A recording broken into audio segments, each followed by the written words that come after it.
Good evening and welcome to the City Council meeting for January 5th, 2021. Tonight, we host our very first meeting of the new year, and we hope our residents enjoy safety, prosperity, and happiness in 2021. As of the new year, our trauma service area has exceeded 15% hospitalization rate for more than 7 consecutive days, triggering additional restrictions from the state. Our hospitals are now working to provide access to the vaccine in a phased approach that will ensure the highest and best use of our local supply. We encourage you to continue to wear your masks and to make wise and safe decisions for yourself and those with whom you come in contact. Seated in the council chambers remains limited to allow for social distancing, and there are still many residents in our high-risk population. For those reasons, we will also continue allowing citizens participation through video conference. To learn about all of the ways that you can watch the meetings and participate remotely, we encourage you to visit www.victoriatx.gov/talktocouncil.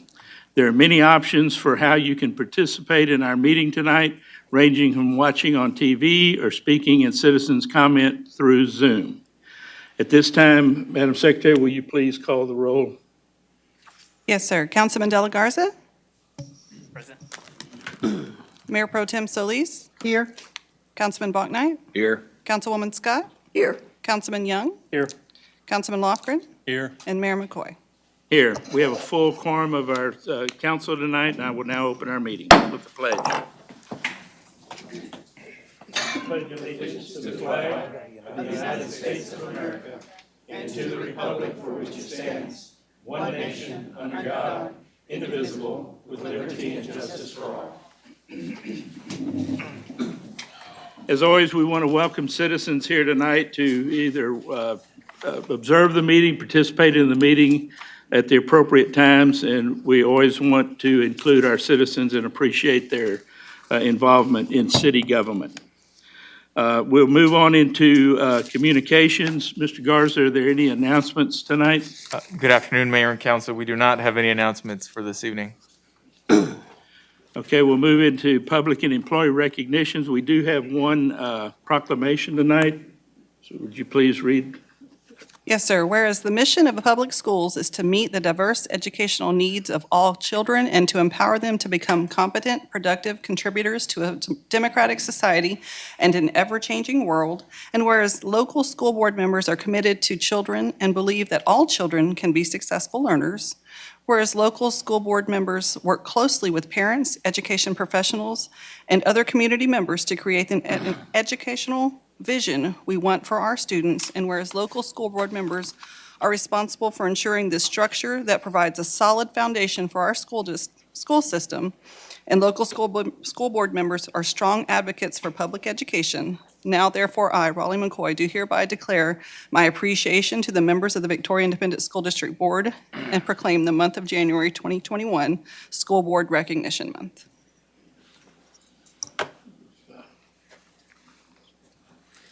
Mr. Van Hook, would you like to step forward, or any of the board?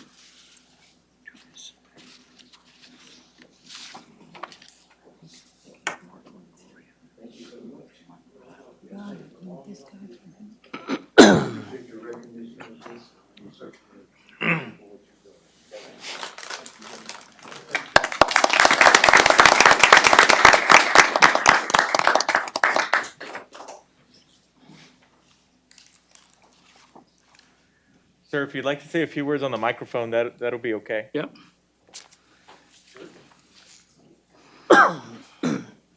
You don't give a preacher a microphone. Well, you have 5 minutes. Certainly, we thank the city for partnering with us, and you do on a regular basis, and helping us make sure that we educate our youth. And we can't do it without you all as well. And so with our gratitude that we have for the city, as well as the staff, police, all the people involved, we certainly appreciate it. And we're glad that you all are recognizing us on this day. And again, thank you. Well, thank you very you. much, Reverend Van Hook. And there's not enough accolades to say how grateful we are for what you and the other board members do, and thank you so very much. Also like to say there are other board members here with me today. Would they stand, please, so they could be recognized as well? Mike Mercer, Brett Baldwin, and Dr. Del Soto.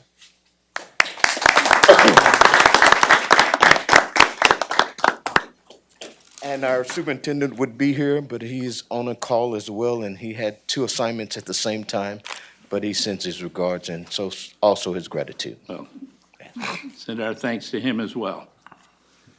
Okay, we'll now move on to items from council. Are there any items from council this evening? We do have a few more public recognitions. Okay, oh, we do, okay. Yes, sir. Yes, sir. So tonight, I'm going to recognize 2 members, our former members of boards or commissions that were unable to attend a council meeting, but we have presented them with a plaque, and we do want to recognize them publicly. So council would like to recognize Julia Welder for her service on the Planning Commission. Ms. Welder was unable to attend the council meeting, but she has received her plaque, and Ms. Welder, the city appreciates your willingness to serve the community and presented you with a plaque for your time and your service. Also, another gentleman that's unable to attend, Mr. Decatur Joseph. The council would like to recognize him for his service to Victoria Sales Tax Development Corporation's Board of Directors. He served from 2014 to 2020, and he will be presented with his plaque in appreciation for his willingness to serve his community. And then we have one gentleman that is present, Mr. Lee Keeling, and the council would like to recognize him for his service on the Sales Tax Development Corporation Board of Directors from 2015 to 2020. The city appreciates your willingness to serve your community and presents you with this plaque in appreciation of your time and service to the community, sir.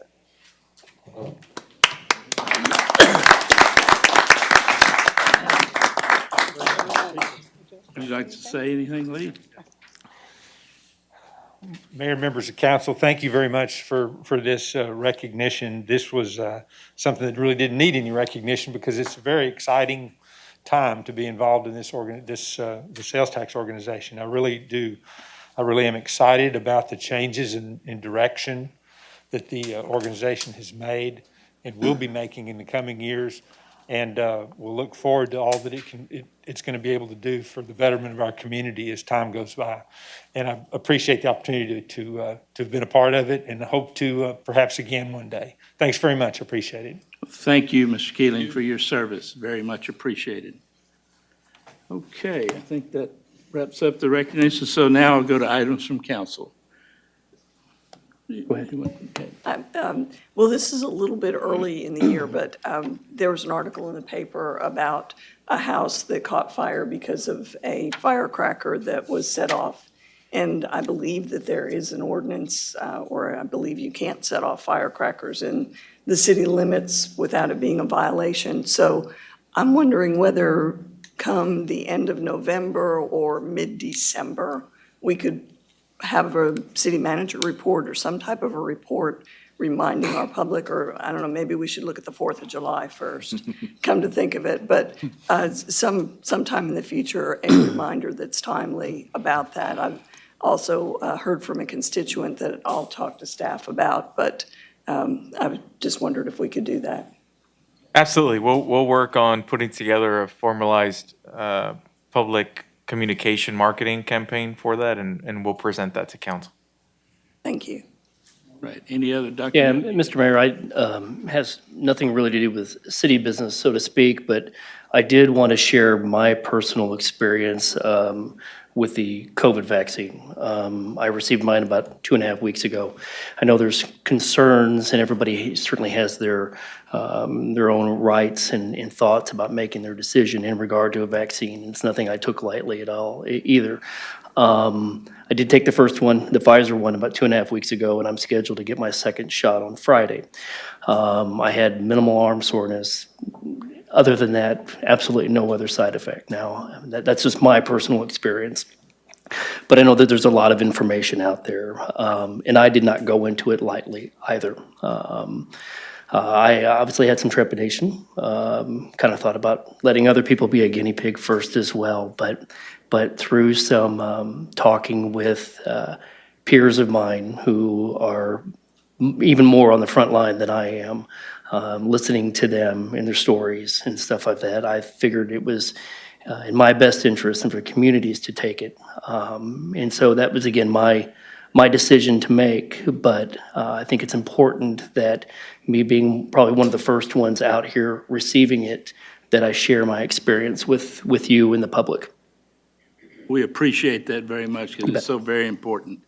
And I know that everybody has personal decisions to make with regard to this, but I can tell you I'm very proud of our community and how we've responded, how the community's responded to this situation. We do the best we can, but it's the citizens that have been taking this seriously, and by and large, I think we're doing, compared to other areas, quite well now, and I hope we can continue doing that, and I hope that we, as the governing bodies, continue our efforts at education and information to the public so that they can make these decisions that are so important to them personally. So thank you very much for You're welcome. sharing that with us tonight. Is there any other items from council? If not, we'll move on into citizens' communication.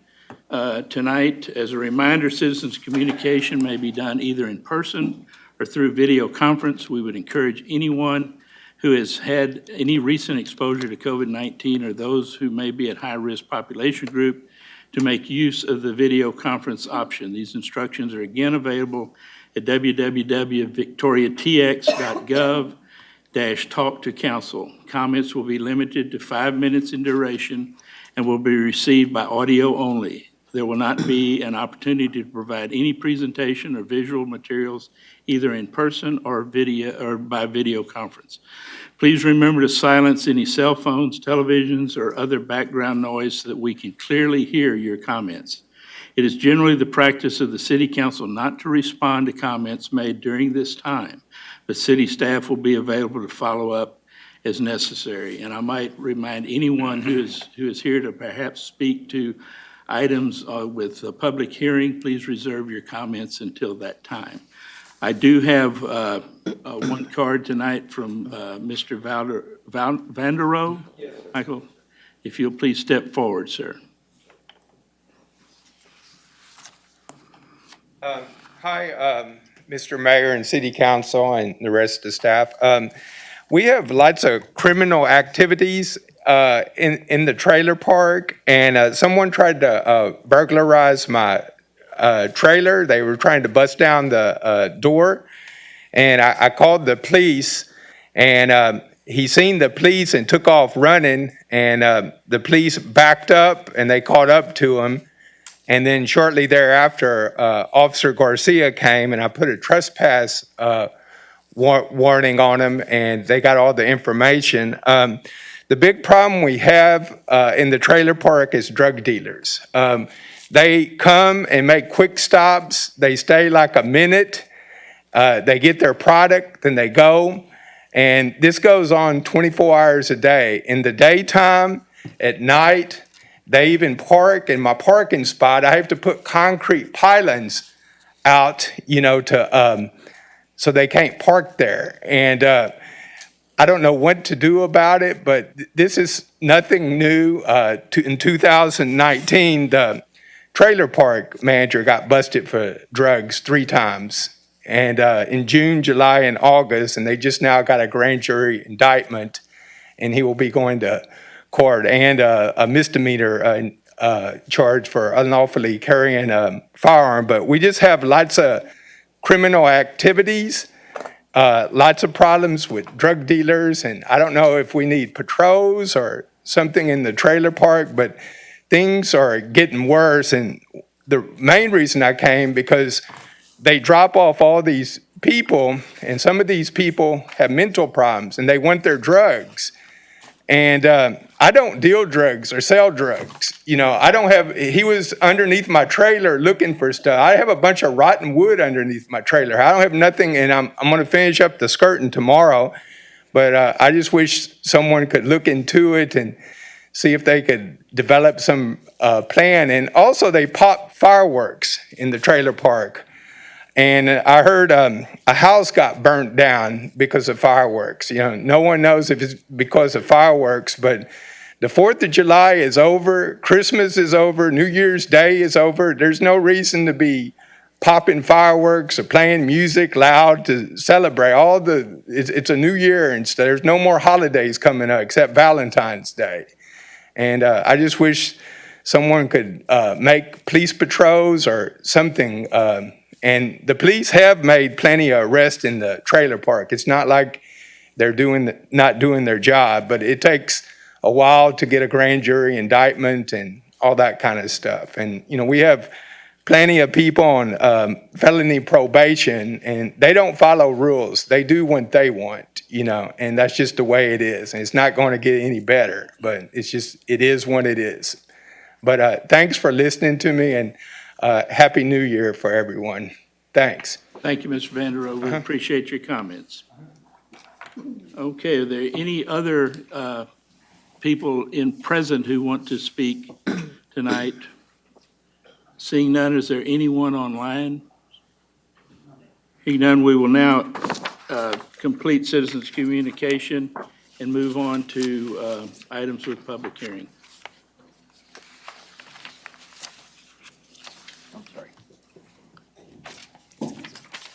Item C1 is an ordinance granting an exception to Chapter 2 of the City Code to allow the Parks and Recreation Commission to meet in various park locations.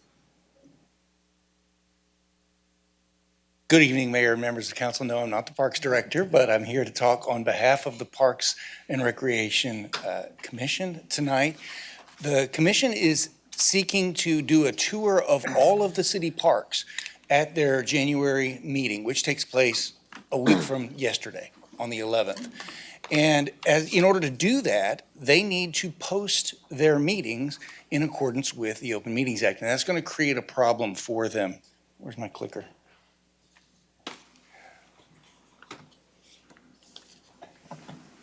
Sorry, wrong clicker. There we go. Council members are well aware of the Open Meetings Act that governs the way we operate our meetings here. And what it says basically for members of the public that may not be as familiar is that a governmental body shall give written notice of the date, time, hour, and place, and the subject of each meeting held by the governmental body.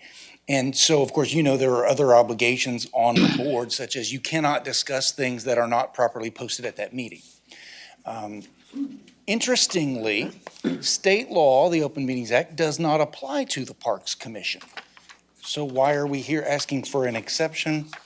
Because our city code requires that members of boards and commissions who are appointed by city council shall comply with the standards of the state Open Meetings Act, even though the Open Meetings Act itself does not apply to them. So the problem in this situation is if the parks commissioners want to have a traveling tour of each individual park, they have to post the date, time, place of each meeting. And if that tour happens to fall behind schedule and they don't get to the next place by the time that has been posted, they may be in violation of the act.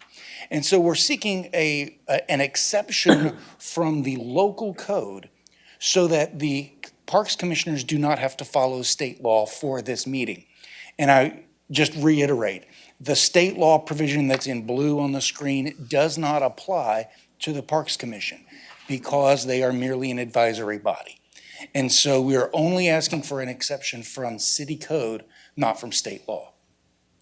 I'm also going to ask council if you would please consider passing this ordinance exception on an emergency basis. Normally, our ordinances require 3 readings at 2 meetings, and their Parks Commission meeting is going to happen next week before you will have an opportunity to hear this ordinance a second time at our next meeting on the 19th of January. So I'm asking council to consider granting an exception to the Parks Commission to allow them to have their meeting without posting the date, hour, time, and place of each location so that they can have that meeting. Any other information for Mr. Gooch? Hearing none, I will now open a public hearing on this matter. Anyone who wishes to speak to this matter, step forward now.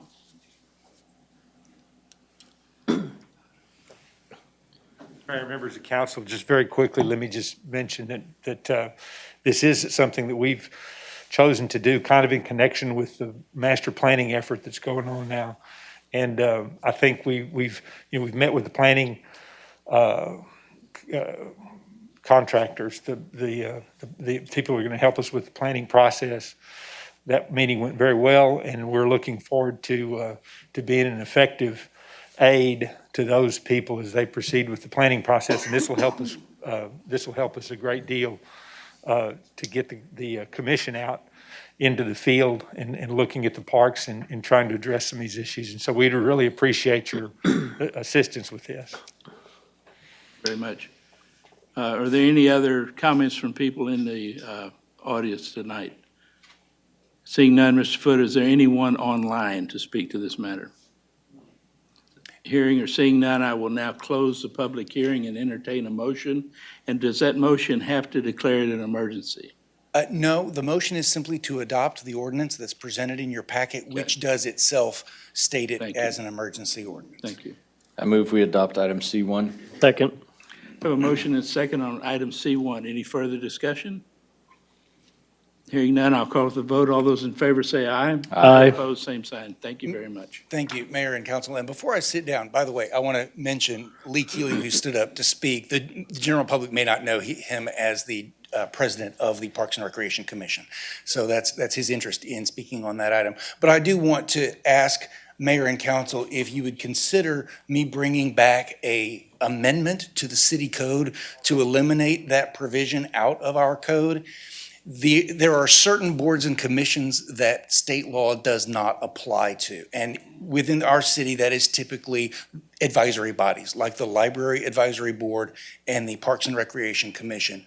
Both of those bodies have advisory power only. They do not exercise the sovereign function of government. If they did, then state law would apply to them. Any exercise of governmental authority that is related to the Parks Commission or the Library Advisory Board would have to come before City Council at a properly posted meeting under the Open Meetings Act. And so to require those boards to post and comply with the Open Meetings Act themselves is redundant.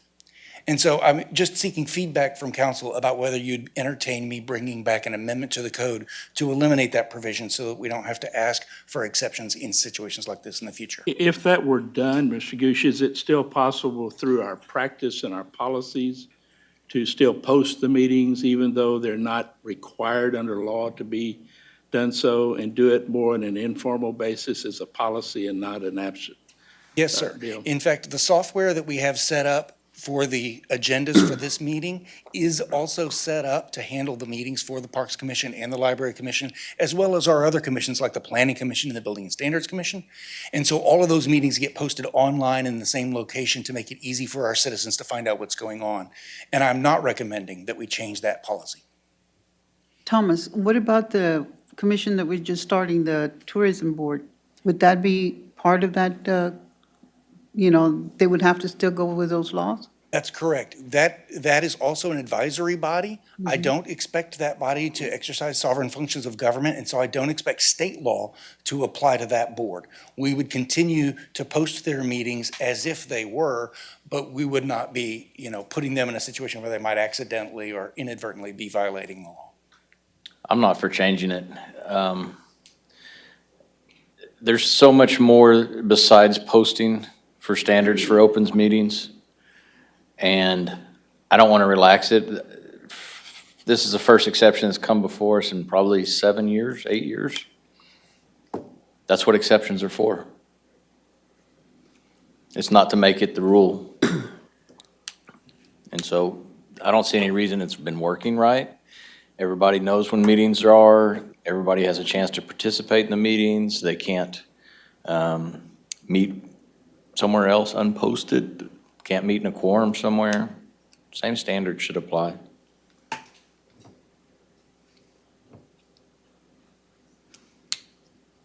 All right. Thank you, Mayor, members of council. I think I've gotten the feedback I was looking for. We can move on. Well, I think if anybody else has any comments about it, speak up at any time. And for now, we'll just go like we are. Okay, the next item? Item C2 is an ordinance amending Chapter 11 of the City Code related to library borrowing privileges.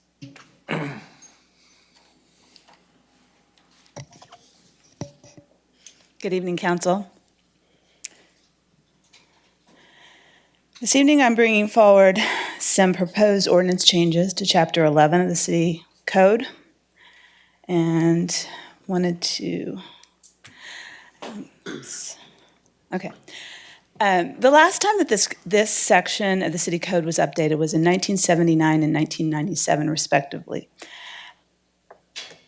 In reading it, I feel strongly that we needed to update the language to reflect current terminology and procedures used in the library, that the chapter needs to be reorganized to focus on some of the most common issues first, that I felt like that the organization of that chapter needed to be updated.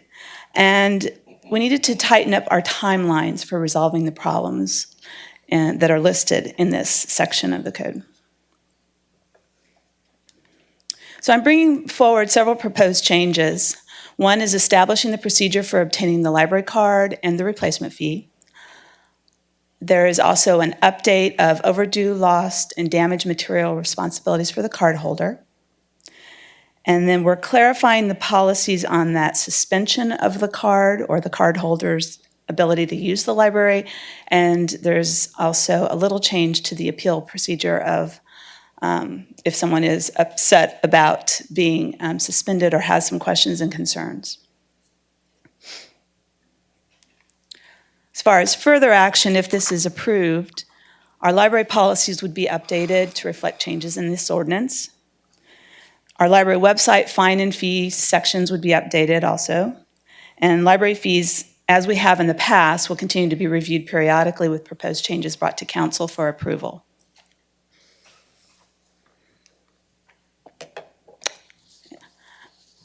Are there any questions? Yes, I noticed in the proposed changes that all the suspensions dealt with returning of materials and doesn't have anything to do with behavioral issues. Is that something, how is behavioral issues addressed, and what happens for those library privileges? We have a policy that we follow, a behavior policy, and we try to deal with it with our staff first. So we're having a behavioral issue that goes against that policy. We speak with that individual if that is safe for us to do. If we continue to have problems and we've spoken with them, we've asked them to comply with the policy. And we also have concerns of safety, anything like that, then we do reach out to the police department. And we have asked them to come and ask the person to leave or issue a CTW, criminal trespass warrant, which is another option open to us to keep that individual from returning to the building or returning to the property. So it is a policy that we have and that we use and that we share with the public and have available on our website. Okay. Dana, are y'all checking temperatures as they go into the library? We do not. We are requiring the masks and really just following that process. And then we are using the plexiglass shields at our desk. We have signage posted around the building to distance, 6 feet distancing. We have also removed quite a few chairs off the floor so that you can't pull chairs together and sit closely. So for example, if you have a table used to have 4 chairs, it may only have 1 chair at that table. So there's several things that we have put into place, signage, walking the building. Our staff, regularly walks when we're open just to check and remind people to wear a mask. If they come in without a mask, we have them available at the desk for them as well.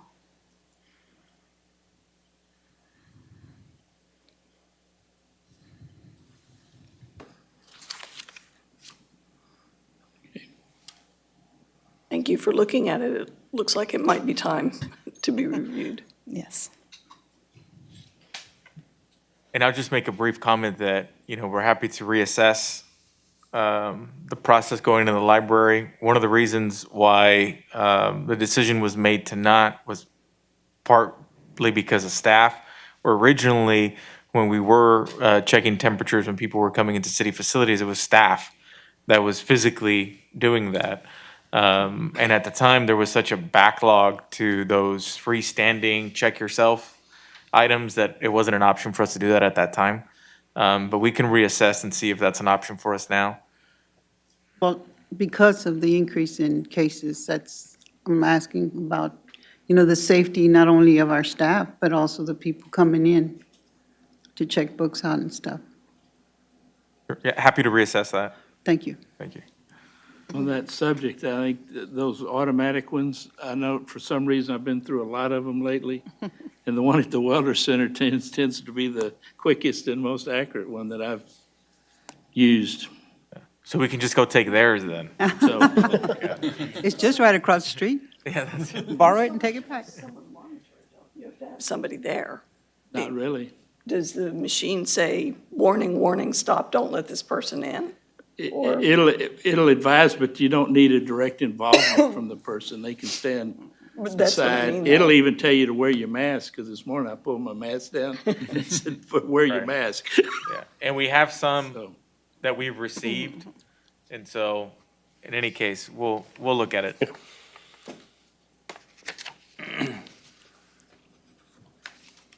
so I move we adopt C2. Need a public wait, hearing? I've got to do a public hearing. Any further information from Ms. Williams-Capone? Hearing none, I will now open a public hearing on this matter. Anyone here to speak to it, please step forward. Seeing none, as far as anyone online, no one's online, I will close the public hearing and entertain the motion. I move we adopt C2. Second. Motion is second to adopt item C2. All those in favor, say aye. Aye. Opposed, same sign. Thank you. Move on to the consent agenda. Item D1 is the adoption of the minutes of a special meeting of December 8th and the regular meeting of December 15th. And item D2 is a resolution approving a variance request to Section 21-83A4 for a property located at 1302 North Depot Street to allow construction of a building within a required front setback. So move. Second. Motion is second to adopt the consent agenda. All those in favor say aye. Opposed, same sign. Thank you. Item E1 is a resolution appointing members to the Tourism Advisory Board. It'll be just a moment for me to get down there.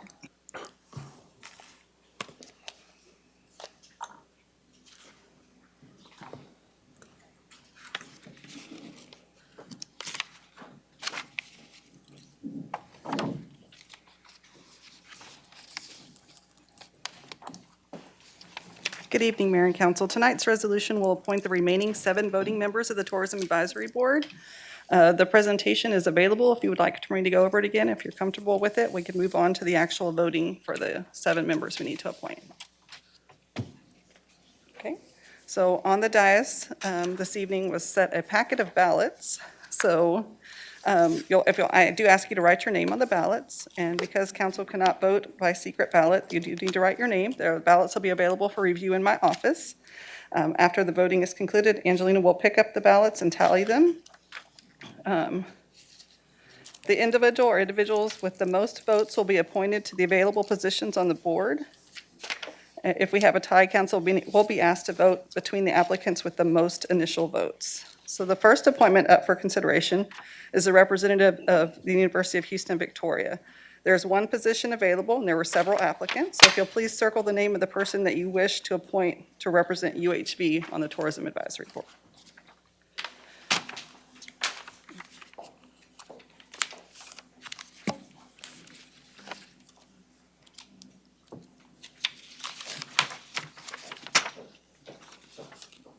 That sound? I don't think I put my name on it.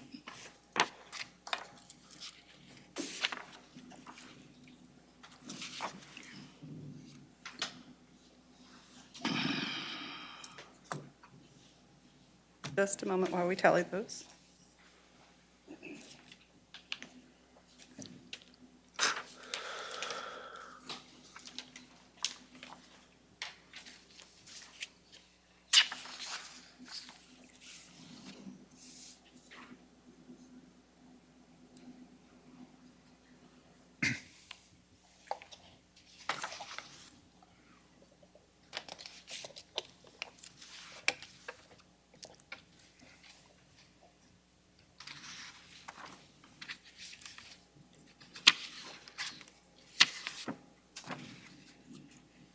Okay, so that was a unanimous decision for Jay Lambert, so his name will be entered into the resolution under the representative of the University of Houston, Victoria.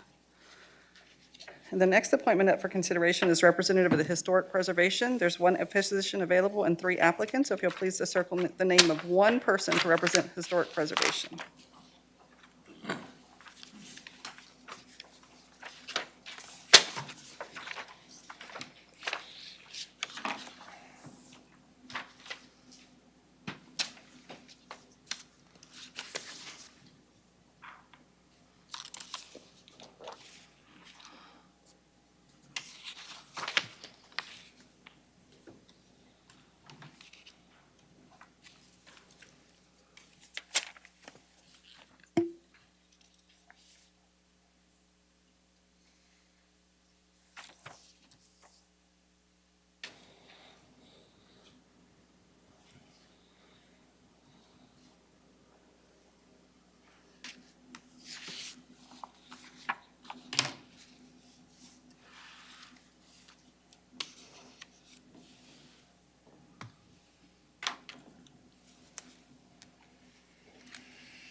Okay, so the person receiving the most votes was Jeff Wright. So his name will be entered in the resolution under the Historic Preservation portion. And for the next consideration, as a representative of the arts, there are 2 positions available and several applicants. Immediately preceding the meeting, we received an email, a few of us, and Ingra Sparkman has withdrawn her application due to a work commitment. So Ingra Sparkman, so if you'll please not choose her on that list, but choose from there's several other applicants, if you'll choose 2 applicants, please.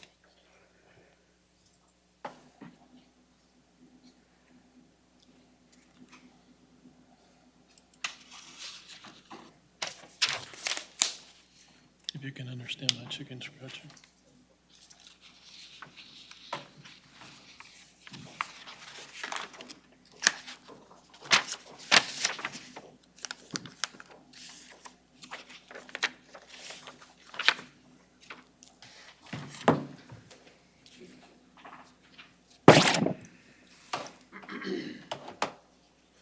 Screen was blank, mine was too. So did mine. Yours did too? I don't know. Our computers went blank?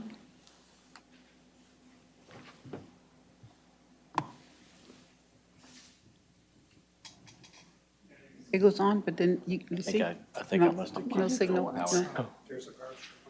Yeah. Yeah, but it, okay. You did it. I did it.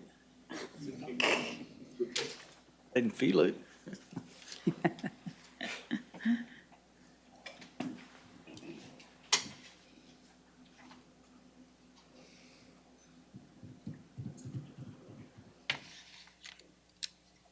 Okay, so the 2 individuals that received the majority of the votes will be Brenda Talley and Nina DeLeo, so their names will be entered into the resolution for representatives of the arts.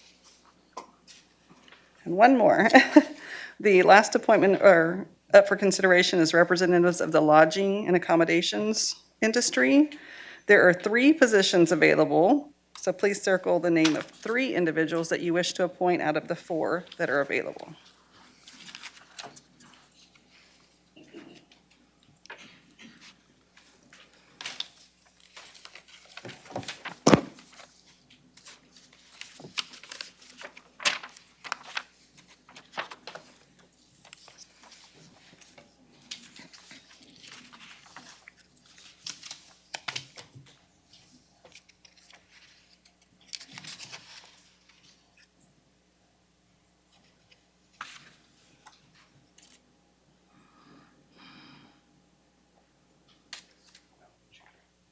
Just one moment. I'm sorry.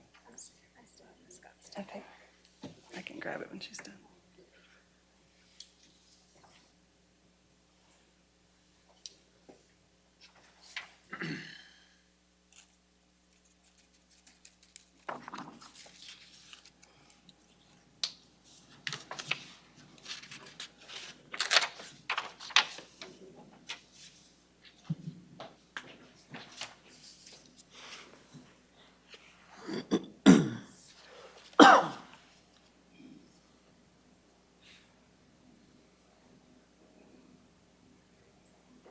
Okay, the three applicants that received the votes were Amber Tapia, James Weirden, and Rajesh Pinchel.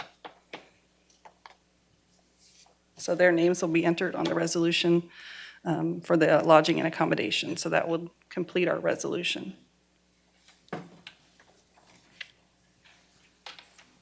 We do need a motion.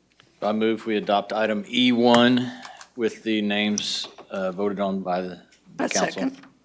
We have a motion and a second on item E1. All those in favor say aye. Aye. Opposed, same sign. Thank you. Okay. Item E2 is a resolution reappointing or appointing members to the Victoria Sales Tax Development Corporation Board of Directors. Same thing applies here. We did a presentation recently on the sales tax appointments, but we'll be glad to do the presentation again unless y'all want to move forward with the voting. Let's move forward. Okay. Presentation, or should we just move forward? Okay. I'm good.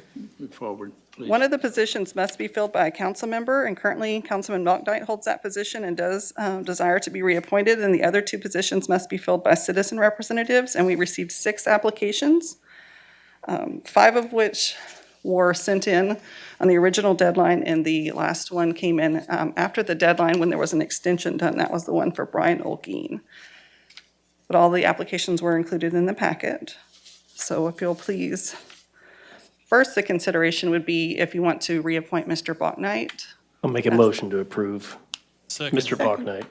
Thank you. Motion and second to reappoint Mr. Bouknight. Thank you for All serving. those in favor say aye. Aye. Opposed, same sign. Thank you, Mr. Bouknight. No, thank y'all. The next appointment up for consideration would be the citizen representatives on the board, and there's 2 positions available. Out of the 6 applicants, can you please choose 2 names?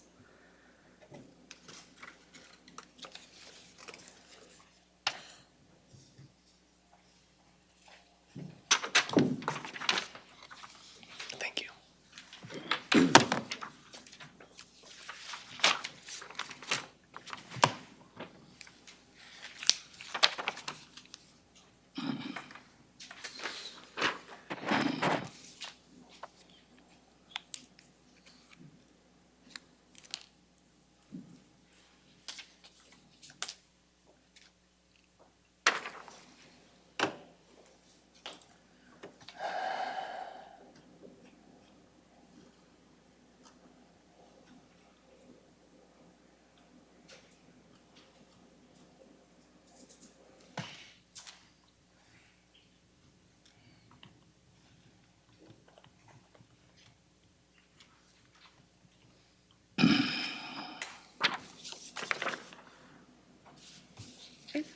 There were 2 clear winners that received the most votes, which were Casey Cullen and Jonathan or JP Hull. I guess my JP.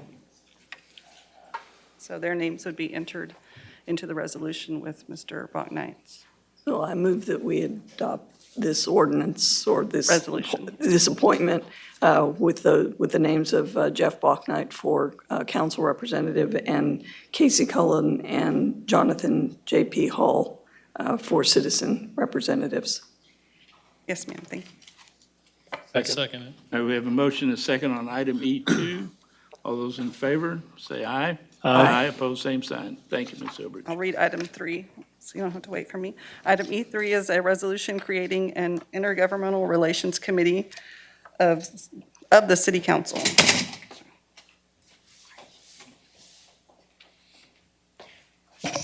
Mayor and council, I have no presentation tonight other than to remind you that at our last meeting, we did have a presentation on the Intergovernmental Relations Program for the city. This resolution adopts that program and sets forth a committee of council members to serve in that capacity. The committee then would work with my department, the legal department, as well as other city staff members to review bills that have been filed at the state level and to pursue legislation that will be beneficial to our community, as well as oppose legislation that would be detrimental to our community. The mayor has indicated to me that he intends to appoint to that ad hoc committee himself, Councilman Jeff Bouknight and Councilwoman Jan Scott. I move we adopt item E3. I second it. We have a motion and a second on item E3. All those in favor say aye. Aye. Aye. Opposed, same sign. Thank you, Mr. Goosh. Thank you, Mayor. I look Thank forward to working you, with the Mr. committee. Bouknight. I look forward to it. Thank you, Ms. Scott. Mr. Mayor, if I might, we moved very quickly from that, those last two items into this one. I would like to thank everybody who put their names forward for any of the commissions or advisory boards. And I think other council members feel the same way. It is really difficult when we have a lot of qualified candidates, and it's very encouraging that we have a lot of qualified candidates. So I'd like to thank all of them. Thank you for saying that. I was about to mention the same thing. Yes, thank you, Ms. Scott, for that. There's a lot of work that has to be done to keep the city moving, and we couldn't do it without these commissions and boards and everything to get the adequate input of the citizens we serve. So thank you again for those sentiments. Item E4 is a resolution approving a contract with Interwise Global Technologies LLC, doing business as CPower, to manage an emergency response service program through ERCOT for power reimbursement. Good evening, members, council, and mayor. Kind of want to go over this program with CPower and how it relates to our generators, both that we have, that we own, and then the other ones that we currently lease through the Power Secure? Power Secure. Thank you.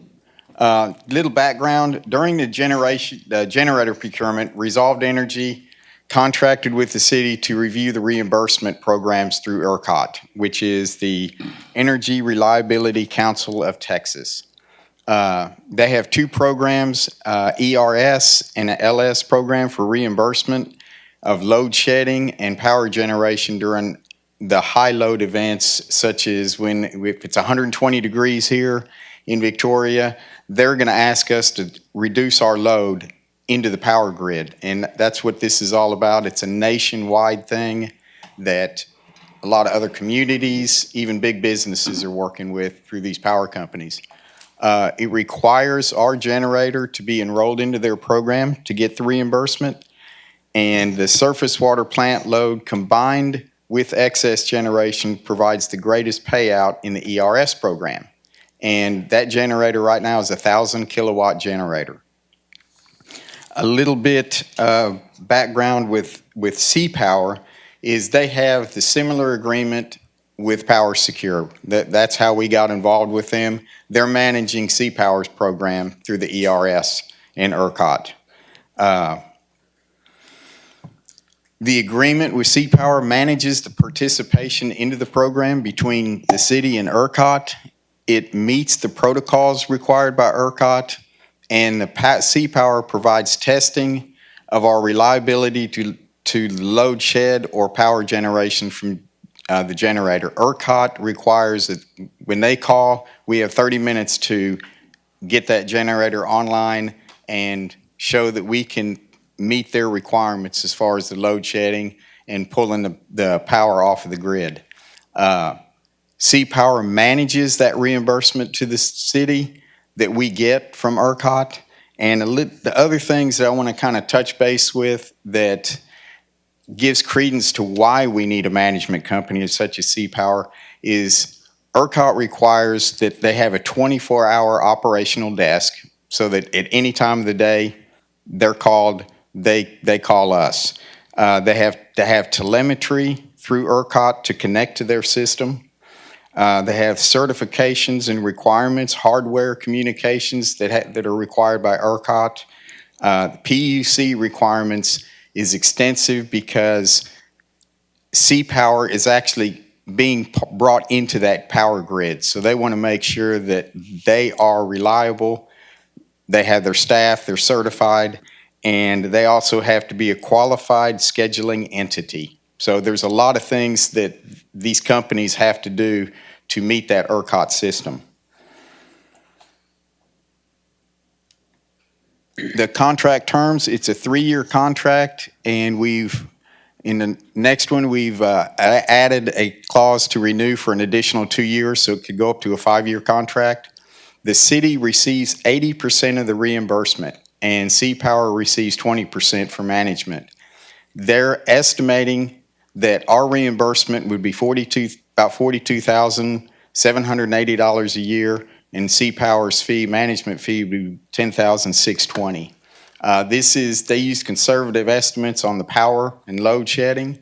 The 80-20 split is an industry standard. We did get with Bill Starnes with the other company that Resolved Energy, and he agreed. He's looked at a lot of these, and he said that's a pretty standard industry. And if y'all have any, the other thing I want to mention is the surface water plant and the other two generators, they're T3 generators. And the hardest part to get generators enrolled is they have to be a Tier 3, which meets the emission standards of the EPA. A lot of these other older generators that we have, they're Tier 4. They won't meet the emission standards.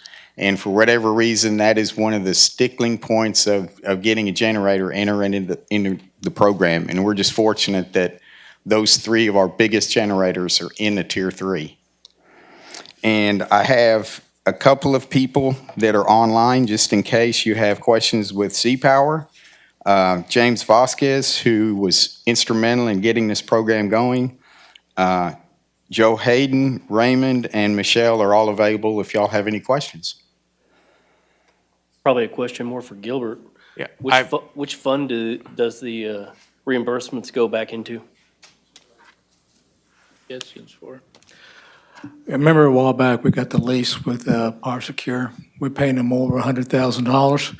The money would go into the water fund to offset that cost. And hopefully in a couple of years, it'll be greater, hopefully. I have some other plans for it. One I say, I think it gives us an opportunity to test those machines under load, because a lot of the standard testing is done, all we're doing is checking the engine. That's correct. And many times, if it's not done often enough, you find that when it comes time to go under load, it's kind of like that battery that sits there doing well, but when you need it, it's not there. So there's a positive for that aspect, that you're actually testing the machine under load.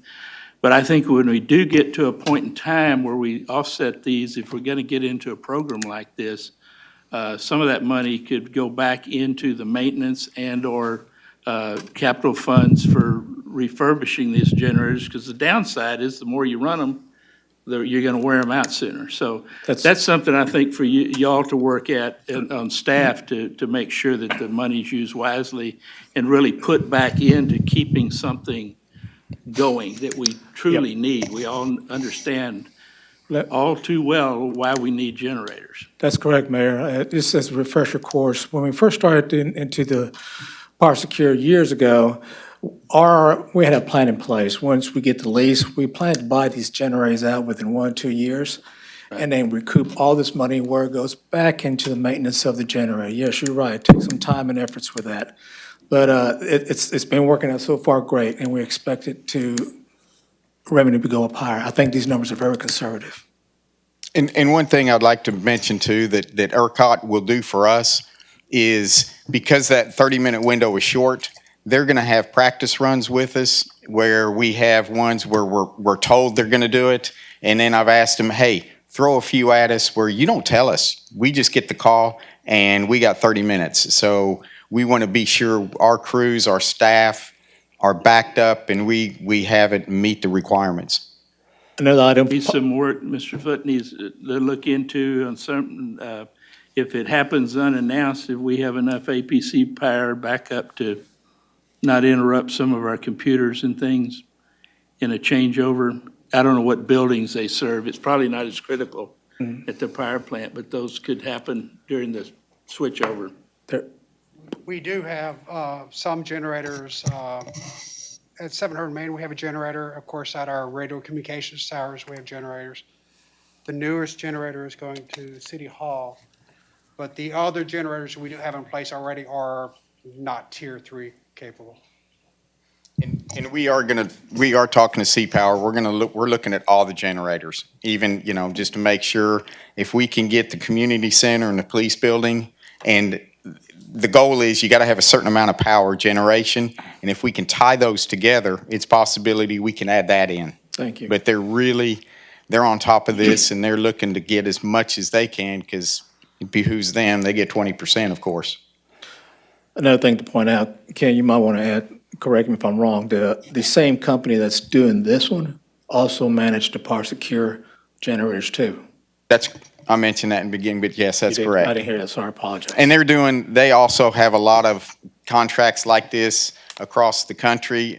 They've got a lot on the East Coast, which is that they are really big into this along with California because they do have blackouts. Fortunately, we haven't ever had any. I think you're on the right track with the way you're going to use it. I have a problem sometimes with these performance type agreements. If everyone put money in their pocket, it's profit, and that's not a wise thing to do. So I think y'all are on the right track, though, from what I hear tonight. So Thank you. you. Move we adopt item E4. Was there a second to that? Mm-hmm. Okay, there is a motion and a second on item E4. Any further discussion? Hearing none, I'll call for the vote. All those in favor say aye. Aye. Opposed, same sign. Thank you very much. And I think now we're going to city manager reports. Yes, sir. This evening, we have two city managers' reports for you today. The first is an update on the child safety fee. Derek will be spearheading that update. Today. It's the greatest. Update. I was going to say thank you to the consultants that stayed on the line for us. Well, good evening, Mayor and Council. I am not Tiffany Toad. I know that it says her name on here, but she's at home today, but on Zoom. So if you have any really hard questions, she's able to help answer that. We are going to quickly go through sort of the recommendations that we have for you based on the feedback we received in the council meeting and in individual conversations with you. We do also have, when we get to the child safety seat conversation, I believe we've got some folks from TxDOT on the Zoom call as well. So we do have a child safety fee particularly related to the vehicle registration. Again, this is distinct from the child safety fee for moving violations that is currently being used to offset police expenditures, and the possibility or the potential for a parking fee that we don't currently utilize. This is $1 currently. I guess prior to this year was $1, and after January 1st is now $1.50. We did bring in approximately $50,000 last year. We expect about $76,000 in the next year. So going through the list of organizations that would be potentially eligible for grants or uses of this funding, we were able to narrow it down to some categories based on what we've seen in other places and based on what we've seen in the code. We felt like, based on what we heard from you all, that limiting this fund from our grant program here to those that support safety and prevention or remedy of drug and alcohol abuse for children or in homes was the most effective use of this funding. So those organizations that would be potential partners or grant recipients, we would recommend are limited to these two categories, not as much into nutrition or child health as other programs. Those may be covered in programs through the school district or federal government or state government, but not necessarily this program. With the child safety seat program, there was some conversation on this last time, and so we've gone through and tried to understand the child safety seat program as it exists in the police department today. Each year, the police department works with TxDOT to host events, either giving out child safety seats, checking child safety seats. I know that when I've done one of these in Commerce, when Harrison was first born, I learned that I did not know how to install a child safety seat correctly. So those are very helpful events. But our police department does participate with TxDOT in those events as well. And TxDOT also works to give the police department car seats that we are able to then give away to folks that need those car seats. And then we also provide educational materials and information for citizens that use child safety seats. There is a child passenger safety certification program that we use for employees that would be helping the citizens in this program. A lot of our patrol officers have been through it. We had traffic officers, but they've since promoted out. So then we would then be recertifying more patrol officers. And so our police department, these are officers that would provide training, and in some cases, civilians that would provide training, for instance, through the extension office or some other things like that, that would be assisting folks in different situations. So this is a $95 training course that we send our staff to be able to provide the assistance. So essentially, for a child safety seat program, there would be 3 components. The purchase of actual car seats to be given in addition to what TxDOT provides. Those car seats are valued at about $65 a piece.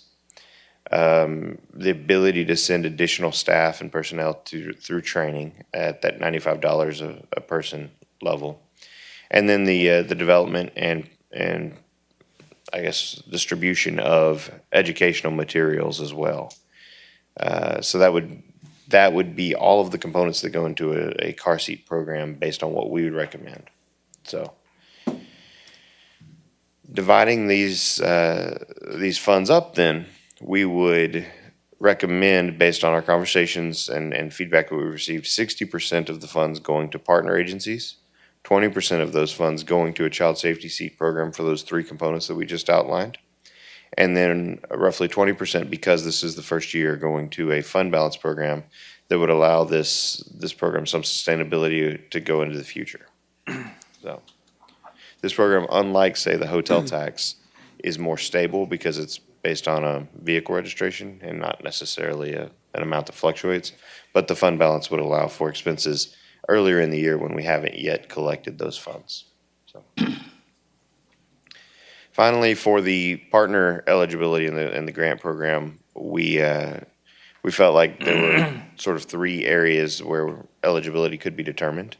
We felt like a program needed to be a nonprofit, that we would restrict it from other taxing entities, but it would also be programs that perform their service inside the city limits. They don't necessarily have to be exclusive to the city limits, but would be inside the city limits. So based on all of that, we would then recommend the process that includes an application for the partner agencies. So if an agency wants a grant, they've got a project or a program they think could be a good use of these funds, a good and eligible use of these funds, they would then submit an application through a process determined and opened in a cycle by staff. Staff would then review the applications and make a recommendation to you for award. You all would decide the award, and then we would do agreements with the folks that all receive those awards, requiring that they provide some post-activity reports and submissions each year in order to be eligible for future funding. So, with all of that, we've gone through and established a process that focuses on child safety and drug and alcohol abuse. Spends roughly 60% of the money to partner agencies that are nonprofits but not taxing entities who operate inside the city limits, but maybe not exclusively, and then would then also use the remaining portion of the funds for an even split between a child safety seat program and a fund balance. Hopefully, we've taken into account what you asked for. Yeah, that's a And good, what we're looking for is, consensus, are we headed in the right track? Are you comfortable with where we're headed? Because if you are, then we're going to proceed with the process. Yeah, our next step would be application development, posting it, and beginning that cycle. To me, the program looks great. I appreciate your work and Tiffany's and everybody that did it. Thank you. I just have a terminology question. Being the troublemaker, the operate within the city limits but not exclusively. I believe what you're trying to do is have somebody that is Victoria as their home base. But the way you've got this written, this could be somebody from Houston or from Oklahoma City that has a branch office here. So I'm just wondering if you might want to look at the wording, unless that is your intent, which I don't think it is. No, I mean, so whether or not they're physically located in Victoria or whether or not they have a branch location in Victoria, I don't know that we'd given much thought to how much of a difference that makes. But we are certainly open to ensuring that there is a headquarters locations here in Victoria, if that's the desire of the council. I mean, I guess my desire would be primarily the city limits, maybe the county, maybe surrounding counties, not so sure even about that. But not somebody that says, hey, I heard we can get money in Victoria if we, hire somebody part-time and send them down there. Well, I don't think staff would pass that on to us, and we still would have the final say on the funding. I think they understand that we want a Victoria thing, but a lot of the nonprofits that serve Victoria serve in the county. Surrounding, serve right. Sometimes in DeWitt County. I think And Hope is I one don't of think they them. should be necessarily excluded. I think staff can come up with some recommendations. I don't think we need to really limit them that much. They understand that we want it centered in Victoria, I believe. I would like, Yes, ma'am. I would like some consideration when y'all are reviewing and making recommendations on what the county has allocated their funding to. So that if they chose to go, 100% this year to Mid-Coast Family Services, for example, that when we're looking at it, well, maybe some of these other agencies, maybe Mid-Coast doesn't need that funding. And maybe since the county didn't give it to somebody else, we could spread it out better. Sure. I just have one question. How are you going to determine who gets a car seat? When do you, is it at the time that you get a ticket, or is it the time when you can come up and say, I don't have a car seat, I don't want to get a ticket, can you give me a car seat? But then with the hospital? No, I mean, that, Well, the hospital does it for the babies, okay? yeah, I mean, But the kids I think grow your up. question is specific to how the police department Right. would roll out their program. I don't think anybody from the police department is here to be able to answer specifically the logistics behind your question. But we can certainly get that information for you.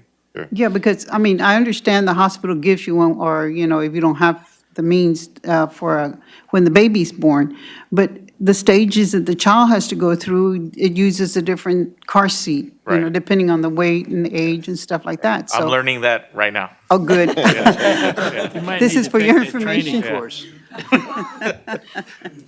So, yeah, it just would be, something that, the audience would need to know whether they're going to get a fine and also get a car seat, so just to specify how Yeah, you're I going mean, to do that. I'm not sure there's a correlation between the two, right? So. Well, I mean, how are you going to know that somebody doesn't have a car seat if you're not going to stop them? But that's not, so, the fine gets assessed, yes, when there is a child-related Right, issue. violation, right. Right, but Okay. that particular person that received that violation isn't automatically the one that might benefit from that program. That's what I'm trying to figure out. If that makes, I want a proactive program, not reactive. right, I understand. Yeah. And unfortunately, in order to be proactive, we need the money from the reactive approach to be proactive, right? If So- memory serves me correct, and it's been a long time since I had little ones in a deal, but there used to be events at the mall where the DPS, I think, would come in and instruct people of how to Talking about properly put in a child seat and things like that. I think there was a period of time where every child that left a hospital somehow ended up with the ones that needed it. So I think there's a whole host of things to look into. There's things that have worked in the past, and I think, though, I do agree that we can do something proactive as prevention. That's what the intent of all of this is about. Right. And I do appreciate the notion of staying in touch with the county on this stuff, because in all reality, it is the county who is providing these funds. They are the ones that put the fee in, not us. So I do appreciate the sentiment of staying in touch with them and understanding what they're doing and not be duplicative and so forth and so on, so. Well, and if you'll allow it, we do have Teresa Palmer with TxDOT on the Zoom call, and I think she raised her hand to add some additional details on the child safety seat program. Okay. Hey, can y'all hear me? Yes. Yes. Okay, so my name is Teresa Palmer. I'm the TxDOT Traffic Safety Specialist. I work in Yoakum, but I cover 11 counties, including Victoria and DeWitt and just the other ones by the coast. The event y'all mentioned about at the mall, we have partnered with the police in the past, Victoria PD in the past, to hold these car seat events. And there is a need for car seats in the Victoria area as well as all of my counties and probably statewide, especially, you know, with things going on with unemployment in the economy right now. Our car seat program at TxDOT, we ask for a WIC card or a chip card or some type of low income type status. Now, we don't always get that. And when we don't get that, I still sometimes issue a car seat. I mean, in the end, I want the kid to be safe rather than, you know, penalize parents for, you know, whatever their situation is. The events we've had at the mall or at the health center, we haven't had one this year because of COVID, obviously, but we wanted to plan one for September. That didn't work out because of COVID, but hopefully when all of this, you know, gets under control, we can have these events again. The two that we've had with the police department in the past, the reason we partner with the PD is, number one, TxDOT has a grant with them for traffic safety. And so it's a thing that they do to promote traffic safety. And then a lot of their technicians, I think, a lot of their the officers, I think someone mentioned that, they are car seat technicians. So all of our seats have to be installed by a certified car seat technician. And as we're putting the seat in, we do educate, we hand out educational material. So it's not here's a free seat and you're on your way. We do educate on, you know, this is the seat you need now. This is the seat these are your next steps in the process, you know, eventually getting to a booster seat and all that. So DPS has several technicians as well at their office in Victoria. And so they're always out there too. I think some of the hospitals have some technicians, the health center does. And I think Tiffany mentioned the court is looking at getting some technicians as well. So I hope that kind of helps out a little bit. Thank you. Yes, thank you. Yes, Thank it you. did. Well, thank you all for your time. Thank you very much. Good night. All right, so next we're going to have Mike provide an update on some of the master planning efforts that we have going on right now. Obviously, with the holidays mostly behind us, it's time that we are reminded of some of these efforts that are going on and some of the opportunities that exist or are going to exist for public input. And so today is really an opportunity for us to advertise some of these opportunities that are out there. Thank you, Jesus, and good evening, Mayor and Council. So today I'm just going to provide you a brief update on where we are with the master plans. But most importantly, I want to tell you where we are in the process. What have we done so far, and how can the citizens or the residents of Victoria participate in the process? Because we know that the more involved or the more participation we have from the community, the better the outcome. So we currently have 4 individual master plans that are underway. Of course, we have the downtown master plan, the drainage master plan, the thoroughfare master plan, and the Parks and Recreation Master Plan. Now, these plans, of course, will lay out the vision as well as serve as a blueprint as to how the city grows and develops in the future. And the plans will also serve as a tool to help with the development of the CIP, the Capital Improvement Plan. So the plans will incorporate the views and desires of the community. So because we want to include the residents' perspective, we have lots of opportunities for community input. So the first effort that we did, Mayor and Council, is to launch a dedicated webpage, one location where a citizen can have access to all of the plans, all 4 plans.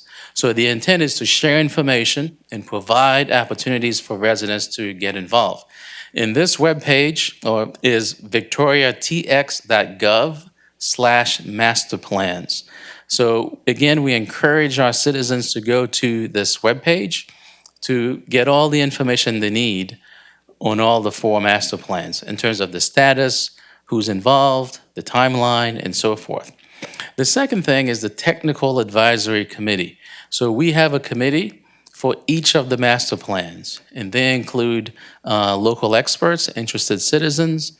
So they meet on a monthly or so basis. Third, we involve key stakeholders. So we make sure that we talk to neighborhood leaders, we talk to neighborhood associations, homeowners association, engineers, realtors, and so forth, because again, we don't want to leave any stones unturned in regards to getting participation. We're also publishing online surveys. Focus groups are being held, as well as open houses. So let me first start with the downtown master plan very quickly. So this is the first effort for downtown. Essentially, the goal is to reinvigorate downtown through economic development, historic preservation, downtown living, entertainment.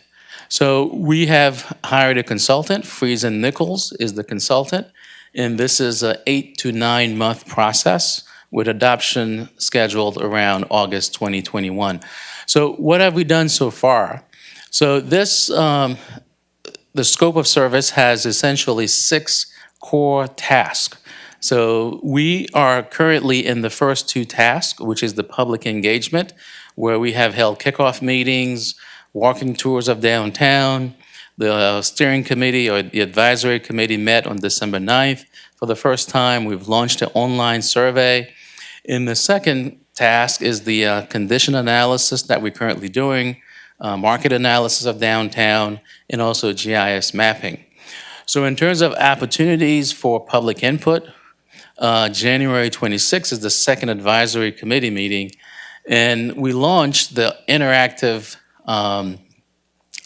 online survey on December 18th. So this survey is very popular so far in the community.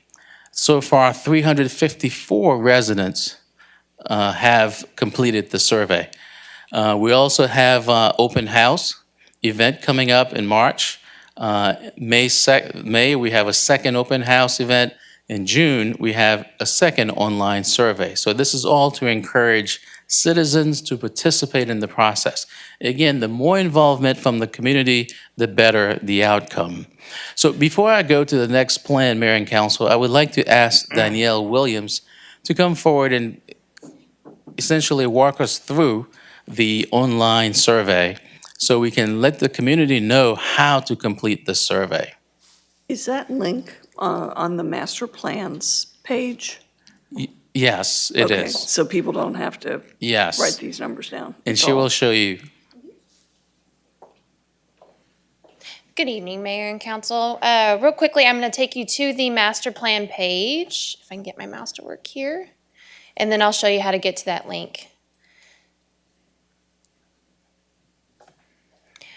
So this is the overall master plan landing page. Here we have on the left the Parks Master Plan, Downtown Master Plan, Thoroughfare Drainage, and also the 2035 Comprehensive Plan. Those are all links that will take you to the recent updates on all of these master plans, and then a little information here on each of those and why we have them here. So when you click on the Downtown Master Plan link, it takes you to my landing page. And right here, as you can see, is that link to the survey. So we'll lead right into that. Click on the survey link. So this survey is set up through MetroQuest and provided by Friesen Nichols. It is a very interactive survey, and it gives you step-by-step walkthrough instructions as you go through the process. So as you get to this page here, you click on the Begin button.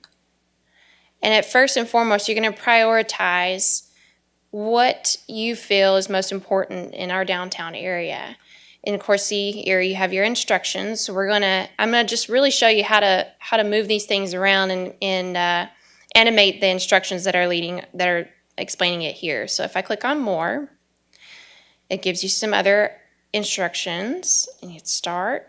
So basically what I'm gonna do, if I am a citizen or a stakeholder, anybody that wants to fill out this survey, they click on any of these items and they move them above this line and they prioritize them by their top 5 items.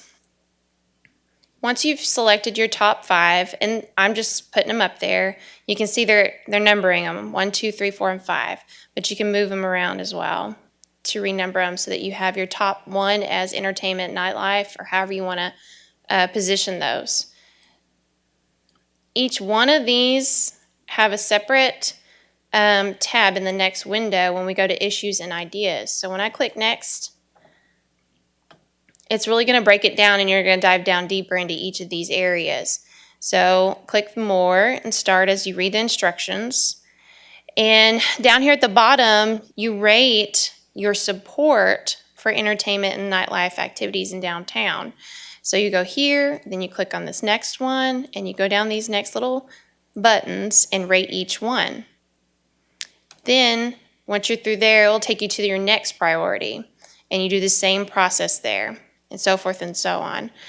You rate them by the 5 stars. You can add optional comments at the bottom if you wish, and then once you're done here, you will click the next task, and it'll take you on to the next section, which is problems, opportunities.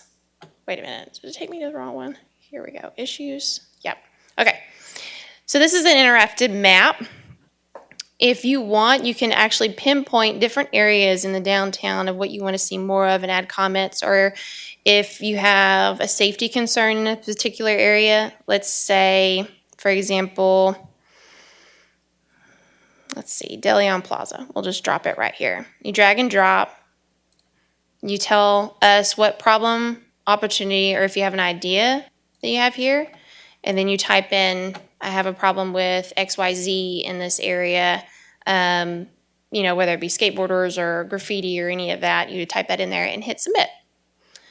If you have ideas, you can drag and drop those and then type in your idea and submit it. If you want more public space, if you want to see more building design in a certain building area, you can do that there as well. In business and use. So after you drag at least 3, drag and drop these 3 pins, it'll actually ask you to wrap up your survey. And this is just basic final questions that you fill out here with the drop-down menus. How often do you come downtown? What days do you come downtown? Which of these describe you? What's the one thing you want in downtown? And then why don't you come downtown more often? And then at the end, submit your final questions. Any questions? And you can go back. You can go back and forth. Before you submit, let's say you change your mind. You think your priority of preservation and appearance should be 1. You can change it and it'll switch it up for you. And then at the end, you can submit your ideas and feedback. Really looks like a really fun survey. Yeah. Very colorful. Okay. So that was for downtown. So again, it's exciting time for Victoria in regards to reinvigorating downtown. Again, we want to have downtown be the living room of the entire region. So I think having the survey is very important. Again, it's another way to get the citizens involved in the process. So the next master plan that I would like to give you an update on is the storm drainage master plan. So the consultant for this is Civil Tech Engineering, and the time frame to complete the master plan is a 7-month process with anticipated adoption April 2021. Where are we in the process? We have 7 core tasks, and we are in tasks 1 and 2. We've established a technical advisory committee. We're meeting one-on-one with stakeholders, data gathering, issues being identified. So in terms of how community residents can participate, January 12th, we have the first technical advisory committee meeting. And also in January, we will launch the online survey for the drainage master plan. That's where citizens can go and type in their concerns or their recommendations and so forth. So that survey will be live sometime in mid-January, and it will be on that webpage that Danielle went through. And then in March, we will have the open house, and that's pending due to COVID. So it may be in person or it may be via Zoom. But so these are the opportunities for residents to participate in the drainage master plan. The third master plan is the thoroughfare master plan update. Consultant for that is Alliance Transportation Group, ATG. The time frame is 9 months with adoption in June 2021. Again, this one has about 5 core tasks, and we are in task 1 and 2, and 3 is beginning to start. So we have held one-on-one meetings with key stakeholders, focus group meetings with transportation groups. We have the county involved in this process. The MPO is very involved in this process. So in terms of opportunities for public input, January 22nd is when we have our second steering committee, and we will also have an online survey for residents to give input beginning in January. In March, there will be a virtual public open house to get feedback from the community. And finally, we have our Parks and Recreation Master Plan. The consultant is Half Associates. Timeline for this is 10 to 12 months with adoption in October. 6 core tasks. We are currently in task 1, 2, and 3. The outreach community engagement is going very well. Lee Keeling is the chair of the Parks Commission, and the Parks Commission is overseeing the development of the plan. They essentially serve as the advisory committee. They've already met, and they will tour all the parks next week. Focus groups will be held. In fact, they will have focus group with the Southside Coalition this week, I think this Thursday. The consultant is currently touring in the parks, coming up with recommendations. So in terms of opportunities to participate, before I go to that, I want to mention that one of the key things that this Parks Master Plan will do is to undertake conceptual plans. So in the current scope of service, we have 2 parks that will receive or we will undergo a conceptual plan. That is to have a more detailed plan for those parks. So the 2 parks are Riverside Park and Etherly Tracy, because those are the 2 major parks that we have. At the same time, we have heard recommendations for a 3rd park to be selected for greater design and activation. And I know we've spoken to some of you specifically for a park on the south side, and I believe Councilman Solis, we talked about one park in the south side, I believe specifically MLK Park. Isn't that correct? Yes, sir. So thank you, Councilwoman, for advocating for the south side. So essentially, with 3 parks, you would have you have the Riverside Park, which is centrally located. Then you have Etherly Tracy, which is located in the north, and then you would have MLK Park in the south side. So you would essentially have 3 parks that could have major improvements and really improve quality of life in our community. So what we would need to do in that regard is to augment the scope, to add MLK Park to the consultant scope of service to undergo this effort, to do work in the MLK Park. So in terms of opportunities for public input in the Parks Master Plan, to start off, of course, the commission will tour all of the 16, we have 16 parks. So the commission will tour all 16 on January 15th. And then end of January, we will place the online survey on the webpage. So citizens can again go online on the webpage and share their comments and views and their recommendations. February 1st will be the first public open house, and there will be more open house and focus groups as we go forward. So again, the final adoption of the Parks Master Plan is scheduled for October 2021. So that is my last slide, but again, I would encourage citizens to participate in the process because again, the more participation we have, the better the outcome. So we think the staff have done a very good job in essentially having many avenues for residents to participate with the online surveys, the focus groups, open houses, and so forth. And we encourage you, council members, to let your constituents know as well how to participate in the planning process. Thank you, Mike. And I'll only briefly add that obviously because we are in the middle of a pandemic, this process looks a little different. Obviously, normally there would have probably been more in-person meetings, open houses, things of that sort. But we're pushing through.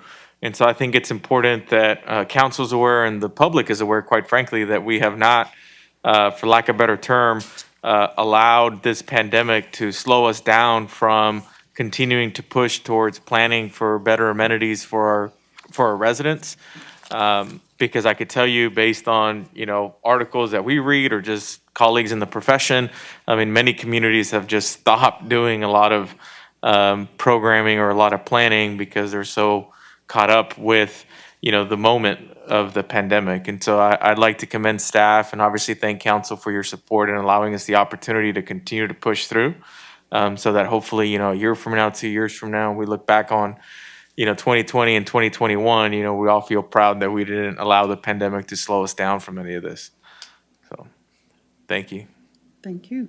Thank you, Mr. Garza. Appreciate y'all's effort in this because it is difficult to move forward.